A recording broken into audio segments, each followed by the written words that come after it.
Welcome back, everyone. We got a ton of requests this week to dive into a book that I'm sure a lot of you are familiar with, Atomic Habits by James Clear. Yeah, it seems like everyone's been talking about this one. It really has taken off, and for good reason, I think. There's a lot of practical wisdom packed in there. Absolutely. It's not just theory, it's about actually putting these ideas into practice. Right. So for this deep dive, we're going to really try to distill those core principles. We'll explore the key concepts, but also focus on how you can actually use them to build better habits. Sounds good. Let's get into it. All right.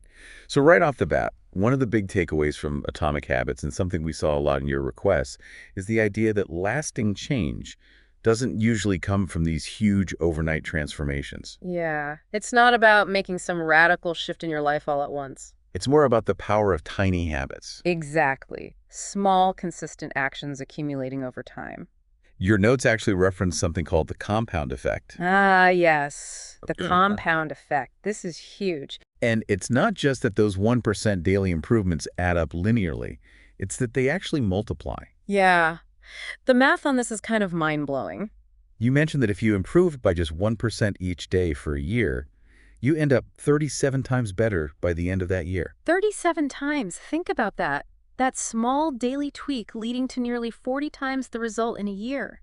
That's the magic of compounding. It really is. And it makes you realize that even seemingly insignificant actions taken consistently can have a massive impact over time. It's like that quote, success is the product of daily habits, not once-in-a-lifetime transformations. I love that. It shifts your perspective from focusing solely on those big goals to really emphasizing the systems you have in place. The processes that actually drive you towards those goals. So instead of getting fixated on what you want to achieve, you start thinking more about the how. The daily habits and routines that are actually going to get you there. This is so crucial because we can get so caught up in those outcomes that we forget about the daily grind that actually makes them happen. Absolutely. Goals provide direction, but it's your habits and routines that actually determine your progress. So for you listening, think about your own goals. What systems do you have in place right now? Are they supporting those goals? It's a good question to ask yourself. Now, building on this idea of systems, your notes then went on to discuss the connection between habits and our sense of identity. This is where things get really interesting. The material you shared breaks down behavior change into 3 layers: outcomes, processes, and identity. And it's that bottom layer identity that's really at the core of lasting change. Right. Because true change happens when your habits become an extension of who you believe you are. Exactly. The example in the book is instead of saying, I want to write a book, which is focused on the outcome, you shift to, I am a writer. So you're aligning the daily habit of writing with how you see yourself. You're becoming the kind of person who writes. And that can be so powerful. It really can. It taps into a deeper level of motivation. Because when your habits are rooted in your identity, they're not about striving for some external goal. They're about living in alignment with who you already believe yourself to be. That makes it so much easier to stick with those habits over the long term. So for you, think about the habits you're trying to build. How do they align with the kind of person you aspire to be? It's a great exercise to connect those dots. Now, we've talked about the power of tiny habits Hmm. and this idea of identity-based habits. Yep. But to actually change our habits, we need to understand how they work in the first place. That's where the habit loop comes in. This framework is so useful for breaking down the mechanics of habit formation. It consists of 4 stages: cue, craving, response, and reward. It's this loop that governs so much of our daily behavior. Often without us even realizing it. The cue is the trigger that sets the whole thing in motion.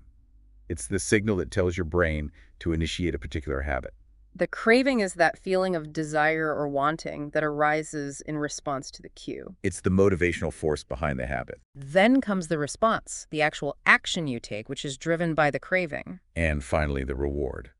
The positive reinforcement you get from performing the habit. That reward then strengthens the entire loop, making you more likely to repeat the behavior in the future. So understanding these 4 components is key to changing your habits. Because it allows you to pinpoint the specific points in the loop where you can intervene. Right. If you want to change a habit, you need to be able to identify the cue, the craving, the response, and the reward. And once you have that awareness, you can start to strategically influence those different stages. Which leads us to the central framework of atomic habits, the 4 laws of behavior change. These laws provide a practical roadmap for applying the principles of the habit loop. So let's break them down one by one.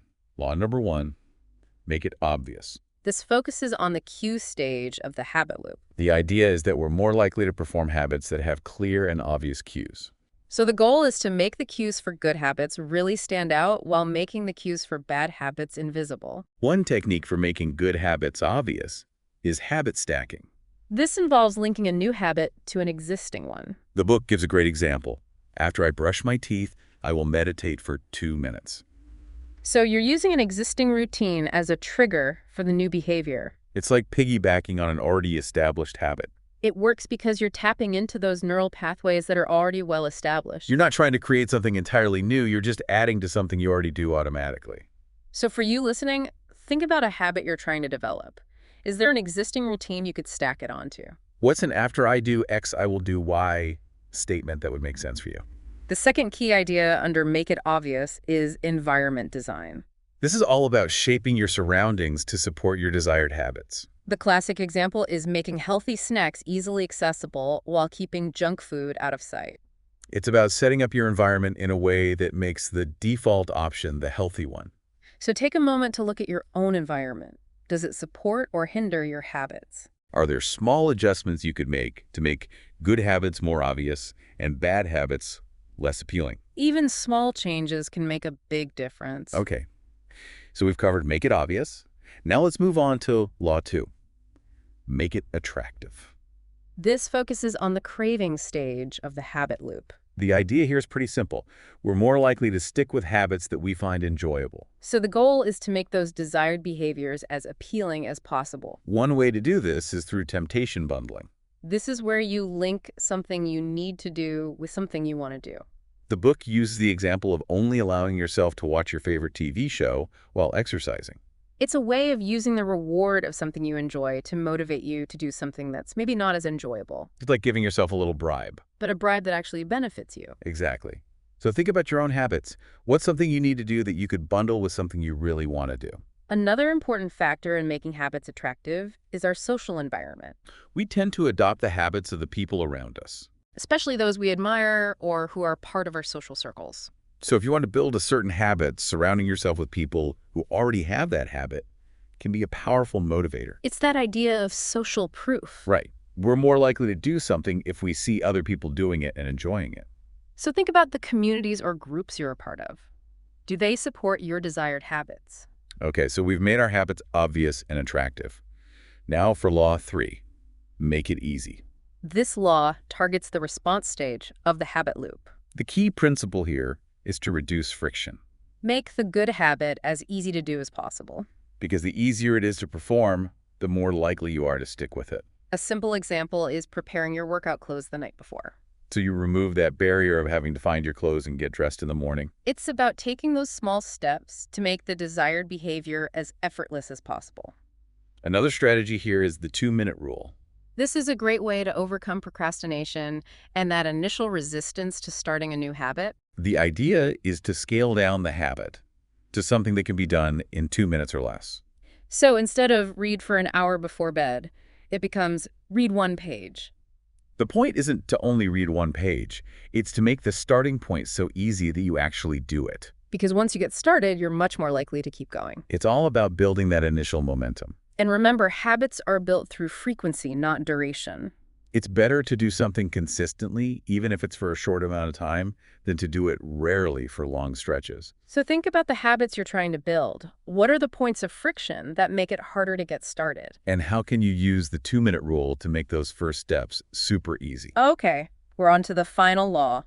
Law 4, make it satisfying. This law focuses on the reward stage of the habit loop. The idea is that we're more likely to repeat behaviors that are rewarding. So the goal is to make those good habits as satisfying as possible. One simple but effective technique is to give yourself immediate reinforcement after performing the habit. The book mentions the example of marking an X on a calendar each time you complete a habit. It's a visual reminder of your progress, and it creates a sense of accomplishment. And that feeling of accomplishment is the reward. Another way to make habits satisfying is through habit tracking. Visualizing your progress can be incredibly motivating. Seeing those streaks on a calendar or in a habit tracker can really push you to keep going. It gives you tangible evidence that you're moving in the right direction. And finally, there's the power of accountability. Making a public commitment to your habit or having someone hold you accountable can really increase your chances of success. It's about leveraging social pressure to stay on track. So we've covered the 4 laws, but your notes also included some additional insights on habit development. These are like the bonus tips for taking your habit game to the next level. One that stood out to me was the Goldilocks rule. This is the idea that habits need to be challenging enough to keep you engaged, but not so challenging that they become overwhelming. It's about finding that sweet spot where you're in the flow state. Not too easy, not too hard, just right. And your notes also mentioned the importance of aligning your habits with your natural abilities and interests. This makes sense because you're more likely to stick with something that you actually enjoy and that comes naturally to you. It's about working with your strengths rather than against them. And on the flip side, it's important to be aware of the potential downside of even good habits, This is what the book calls habit saturation. which is when a habit becomes so automatic that you stop actively thinking about how to improve it. So if you're on autopilot, And the antidote to this is deliberate practice. continually challenging yourself to get better even at the things you're already good at. It's about seeking out ways to refine and enhance your skills. And finally, there's the never miss twice rule.